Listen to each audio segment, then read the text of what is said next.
আর আলেম ওলামারা পাছনে পাছনে ডাকতেছে, ভাই ফেরো ফেরো। যদি মাওলার আজরাইল নামক বাঘ একবার সামনে হাজির হয়ে যায়, ওই বাঘের হাত থেকে কেউ কিন্তু রেহাই পাইবা না। ঠিক বাবারে গুরু যখন জঙ্গলের ভিতরে ঢুকিয়া যখন বাড়াত ওই কাঁচা কাঁচা ঘাস বাবারে হুশিতে লাফায়া লাফায়া খাইতে আছে। কয়েকদিন হয়ে গেল, এক বাঘ আল্লাহ বাগের দরবারে আরজ করতেছে, মালিক তুমি আমাকে দুনিয়াতে পাঠাইলা বানাইলা, তোমার একটা মাখলুক, আমার 3 দিন যাবত আমার কোনো খানা পিনা নাই, আমি কি খায়া বাঁচবো? আল্লাহ বাগের মর্জি, তার মুখটা ঘুরে দিল ওই দিকে যাব। যখন বাঘটা ওই দিকে যাওয়া শুরু করলো, কিছুক্ষণ যাওয়ার পরে দেখতে আছে একটা গুরু মুড়া থাজাব। বাঘ তার পাছনে হের পাইতে আস্তে আস্তে বিড়ালের মতন যাইতে আছে যাইতে আছে।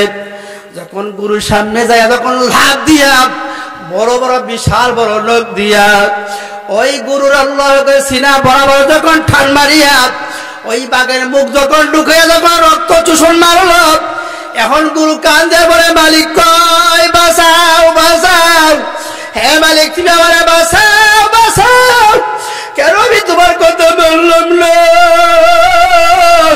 কেন তোমার কথা আমি অমান্য করলাম, আজকে ঠিক হয়ে আমি মুসিবতে পড়িয়া গেলাম, তোমার কথা আমি মানলাম না, তুমি আমাকে বাঁচাও বাঁচাও।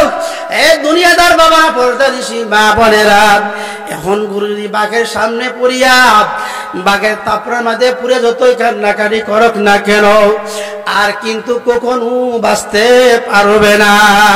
কথা ঠিক না বেঠে? এই যে মালিক এমন ভাবে তার পাছনে দুর্লভ, তাকে ধরে আনার জন্য ফিরাইবার জন্য তার গোথরের মধ্যে তার শরীরের মধ্যে অনেক শক্তি ছিল, যার কারণে মালিকের কথা শুনে নাই।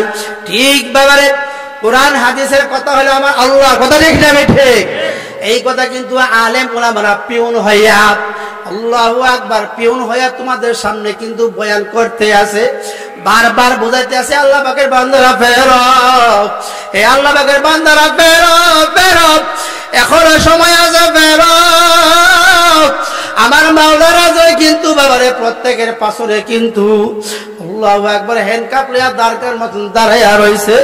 যেই মাত্র আমার মাওলার হুকুম আসিয়া যাবে, এই মাত্র হুকুমের সঙ্গে সঙ্গে বাবা তোমাকে আমাকে আল্লাহু আকবার ঠালা দিয়া ওই জমিনে ফেলাইয়া ছেলে মেয়ে তোমার আমার সামনে দাঁড়াইয়া থাকবে, ডাক্তাররা পোকার মতন দাঁড়াইয়া থাকবে, কেউ কিন্তু তোমাকে আর রাখতে পারবে না।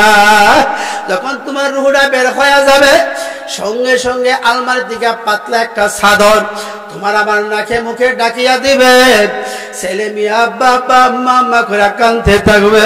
কান্নার আওয়াজ শুনিয়া মহল্লাবাসী হাজির হয়ে যাবে, এলাকাবাসী হাজির হয়ে যাবে, রে বাবা আল্লাহ আল্লাহ।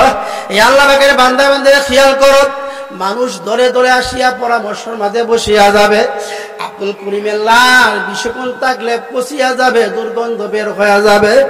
আল্লাহ 2-3 ভাই তোমার আমার জন্য বৈরব বাজার থেকে কাফনের কাপড় ব্যবস্থা করতে থাকবে, মন্ত্রী কোদাল লইয়া কবর খোদা শুরু করিয়া দিবে, আল্লাহ বড়ি পাতায় গরম পানি জাল করতে থাকবে, বাড়ি আঙ্গিনায় তোমার আমার জন্য শেষ গোসল খানায় বানাইয়া ঘর থেকে 2-3 ভাই দূরিয়া দূরিয়া দূরিয়া আল্লাহু আকবার গোসলখানার মাঝে শুয়াইয়া নাকে কানে ডিভা লাগাইয়া সাদা কাপড় দিয়া ডিভা লাগাইয়া শেষ গোসল করাইয়া আল্লাহু আকবার মসজিদের পালকি তোমার আমার সামনে হাজির করিয়া ফেলবে।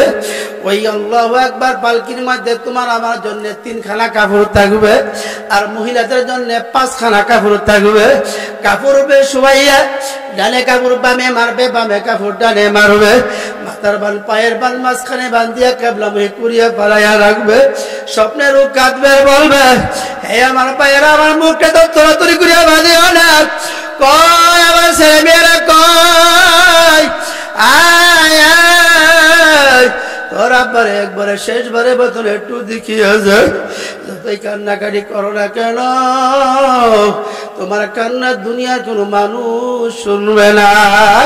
হে দুনিয়াদার বাহাদুর বাবারা, হে আমার ক্ষমতাশীল বাবারা, কিন্তু একদিন কিন্তু মাওলার আজরের হাতে পড়িয়া 3টা কাপড়ের প্যাকেটিং হইয়া জানাজা নামাজ ইমাম সাহেব হুজুর মুহতামিম সাহেব হুজুর যখন পড়াইয়া সালাম ফিরা যখন বলবে যাও হে আব্দুল করিম যাও যাও, আর তোমার ভবানীপুর গ্রামে আর তোমার জায়গা নাই, আর বাংলাদেশে জায়গা নাই, এই মনে করিয়া দুই ভাই কবরে লাফ দিয়া নামিয়া তোমাকে আমাকে আস্তে করিয়া দূরিয়া কবরে শুয়াইয়া মাথার বান পায়ের বান মাঝখানে বান খুলিয়া কলা পাতা দাড়ি বিছাইয়া মাটির উপরে মাটি চাপা দেওয়া শুরু করিয়া দিবে। বাবা এখন তুমি খেয়াল করিয়া দেখো, এখন তোমার ক্ষমতার জোর গেল কোথায়, তোমার তাকাব্বুরি গেল কোথায়, তোমার বেড়া গিরে গেল কোথায়? নাই নাই নাই নাই, অন্ধকার কবরে একমাত্র কে আছে? আল্লাহ আল্লাহ আল্লাহ আল্লাহ বাদে কেহ মাবুদ নাই। ধারে মাটি বামে মাটি আরো মাটির বিছানা,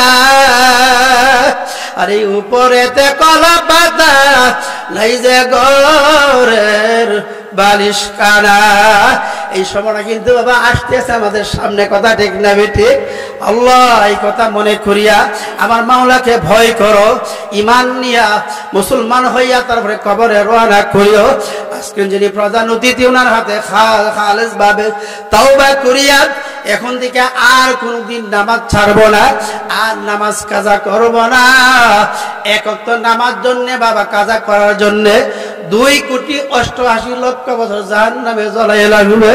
আল্লাহ তাআলা আমাদের সকলকে নামাজ পড়ার তৌফিক দান করিয়া দেয়, আল্লাহ পাকের হুকুম নবীর তরিকা অনুযায়ী চলার তৌফিক দান করিয়া দেয়। সকল বলে আমিন। আজকের মাহফিল কবুল হয়ে যাক, সকল বলে আমিন।